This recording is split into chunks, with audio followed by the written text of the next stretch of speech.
아시아쿼터 유격수 관측이 활발한 가운데 기아 타이거즈는 9팀 중 유일하게 아시아쿼터로 내야 유틸리티 제로드 데일 영입을 추진한다. 이 정보는 업계에 상당히 이전부터 전해졌으나 아직 구단의 정식 발표는 없다. 투수로 계획이 바뀔 수 있을까? 그런 가능성은 크지 않아 보인다.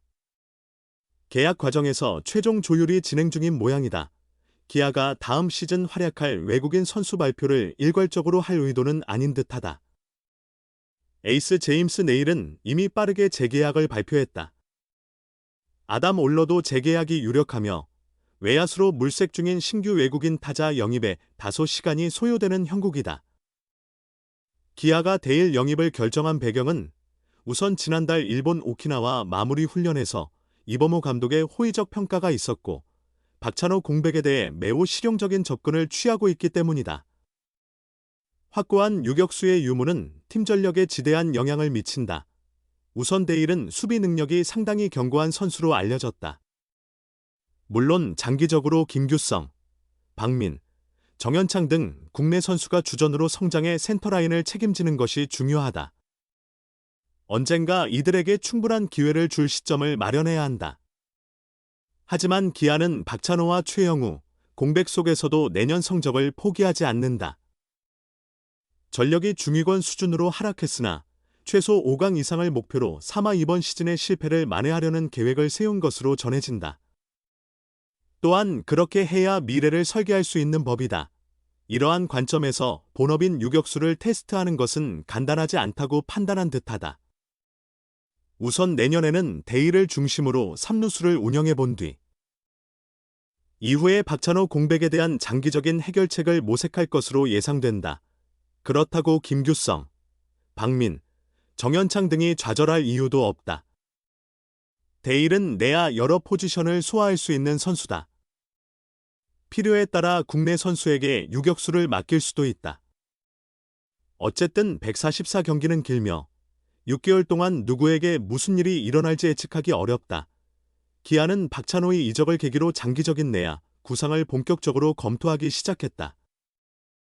유격수가 당장 가장 시급한 과제이지만 주전 1루수 김선빈의 계보를 이을 선수 탐색도 서둘러야 한다. 여러 면에서 윤도현이 적합하다는 평가지만 그는 아직 검증이 완벽하지 않은 선수다. 최영우의 이적으로 지명타자 순환이 가능해지면서 내년 기아 라인업의 운영 범위는 상대적으로 넓어질 것으로 보인다. 기아 타이거즈가 아시아 쿼터를 체결하지 않은 유일한 구단으로 남게 되었다. 다른 모든 팀이 아시아 쿼터 투수를 영입한 상황에서 혼자만 야수를 데려올 가능성이 점점 더 높아지고 있다. 기아 구단은 이번 겨울 자체 FA 6명과 협상을 진행해야 했다. 먼저 주전 유격수 박찬호가 4년 최대 80억 원 규모의 계약으로 두산 베어스로 떠났다. 포수 한승택도 4년 최대 10억 원의 KT 위즈로 이적했다. 다행히 기아는 좌완 불펜 이준영과 3년 최대 12억 원의 잔류 계약을 성사시켰다. 그러나 기아는 확고한 4번 타자 최영우가 모구단 삼성 라이온즈의 적극적인 설득으로 이적을 결정하는 충격을 겪었다. 최영우는 2년간 최대 26억 원의 조건으로 삼성 복귀를 선택했다. 기아는 직강 양현종에게 이 1년 최대 45억 원의 조건을 제시하며 잔류 서명을 이끌어냈다. 기아는 마지막 내부펀 투수 조상우와 잔류 협상을 진행 중이다. 아직 양측 입장 차이가 있는 것으로 알려진 가운데 협상이 내년으로 넘어갈 가능성도 생겼다. 외국인 선수 구성에서는 제임스 네일의 재계약이 완료된 상태이며 아담 올러와 신규 외국인 투수를 두고 검토 중이다. 새로운 외국인 타자는 외야 수비에 집중하고 있다. 국내외 여러 구단과의 경쟁 속에서 최영우의 공백을 메우기 위해 더욱 신중한 접근을 취하고 있다. 아시아 쿼터는 박찬호의 이적으로 인해 유격수 영입이 중요한 과제로 떠올랐다. 이미 기아는 지난 오키나와 마무리 캠프에서 호주 출신 내야수 제러드 데일을 초청해 입단 테스트를 진행했다. 김규성, 박민, 정현창 등 국내 선수 중 완전한 유격수 자원이 명확하지 않은 상황에서 아시아 쿼터 유격수 영입을 통해 안정적인 보험을 마련하려는 의도다. 한 시즌에 3번 햄스트링 부상을 당한 김도영을 무리하게 유격수로 사용할 계획도 없는 것으로 알려졌다. 2026 시즌부터 시행되는 KBO 아시아 쿼터 제도와 관련해 기아를 제외한 모든 구단이 투수 계약에 나섰다. 한화 이글스의 왕앤청과 LG 트윈스의 라클란 웰스가 선발 등판 가능한 아시아 쿼터 최대 어제로 꼽히는 가운데 나머지 구단은 일본 출신 불펜 투수 영입에 집중했다.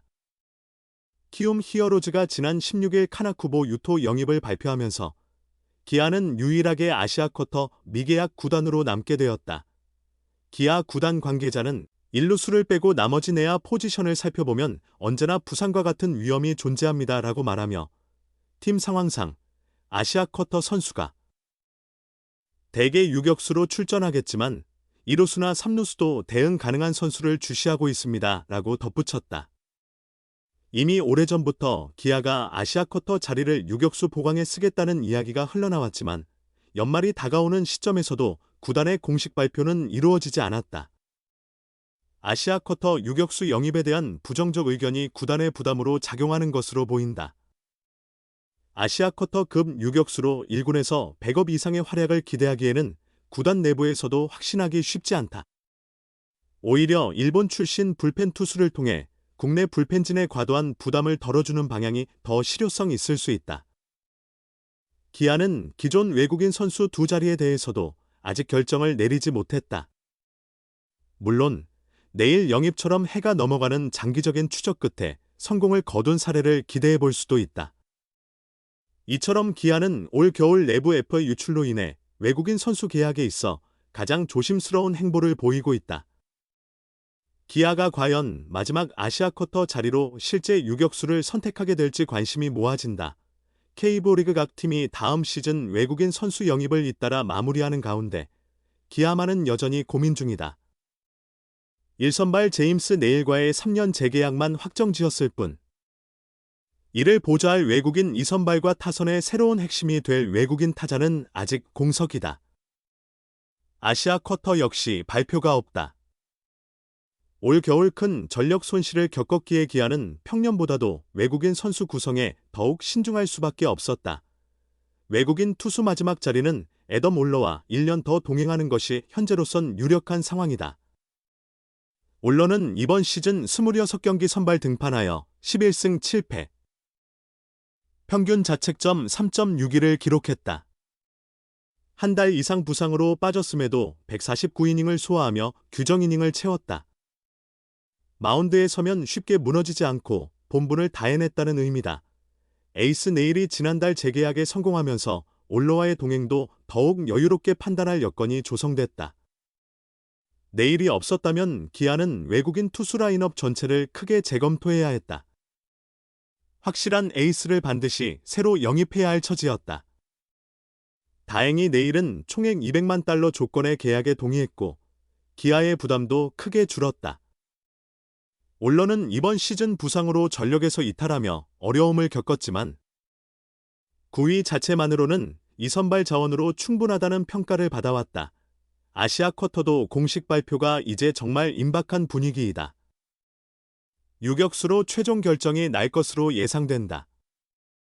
앞서 기아를 제외한 9구단이 모두 투수를 선택했지만 기아는 팀 상황상 유격수가 더 시급하고 활용 가치도 더 높다고 판단했다.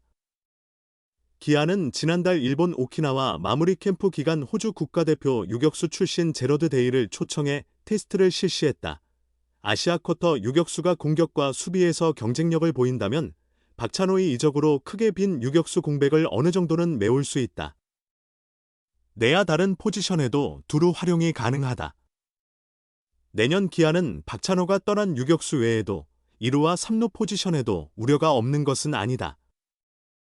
베테랑 김선비는 내년이면 37세가 된다. 김도영은 햄스트링 부상에서 복귀하는 첫 시즌이다. 수비 이닝 관리가 필요할 전망이다. 외국인 타자는 복수의 후보를 두고 아직 검토 중이다. 가장 시간이 소요될 것으로 보인다.